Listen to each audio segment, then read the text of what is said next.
గ్యారెంటీలు అమలు చేయలేదని ప్రజలను పక్కదారి పట్టించే ప్రయత్నం చేస్తూ ఉన్న తరుణంలో ఈరోజు ప్రజలందరూ కూడా పూర్తి స్థాయిలో ప్రతిపక్షాలకు సంబంధించి బీజేపీ ఒక పక్కన, బీఆర్ఎస్ ఇంకో పక్కన ఈరోజు సత్యదూరమైన మాటలు మాట్లాడి వారి చేతకానితనం, వారి ప్రభుత్వంలో ఇల్లు కట్టలేని పరిస్థితులు, విద్యుత్ బిల్లులు పెంచితే కట్టలేని పేదవారి పరిస్థితిని ఆలోచన చేయకుండా ఈరోజు ఆరోగ్యపరమైన ఇబ్బందులు వచ్చినప్పుడు ఆరోగ్యశ్రీని పూర్తి స్థాయిలో అమలు చేయలేని దౌర్భాగ్యమైన ప్రభుత్వాలు బీఆర్ఎస్ కానీ బీజేపీ ప్రభుత్వాలు మేము చేయలేకపోయినాము అని ఒప్పుకోలేని పరిస్థితిలో మా పైన అసత్య ప్రచారం చేయడానికి ప్రయత్నం చేస్తూ ఉన్న తరుణంలో ఇదే అడగండి ఇక్కడున్న మరి మంత్రిగా ఉన్న కుప్పల ఈశ్వర్ గారిని.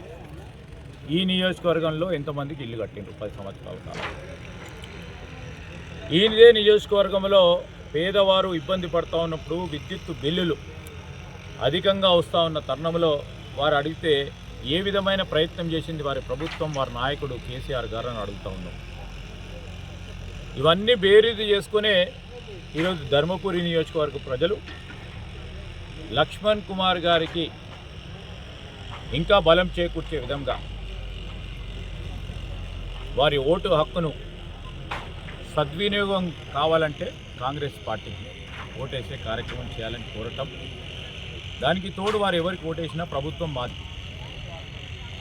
రేపు ఇంకా మేలైన కార్యక్రమం చేయాలి. నియోజకవర్గానికి సంబంధించిన అభివృద్ధి, సంక్షేమం 10 అంతలు ముందుకు తీసుకెళ్లాలంటే ఒక ప్రణాళికాబద్ధమైన కార్యక్రమం, కార్యాచరణ, సాగునీటికి సంబంధించి, త్రాగునీటికి సంబంధించి, ఈరోజు యువతకు సంబంధించిన ఉపాధి విషయంలో ఒక ప్రణాళిక సిద్ధం చేసుకున్నారు లక్ష్మణ్ కుమార్ గారు.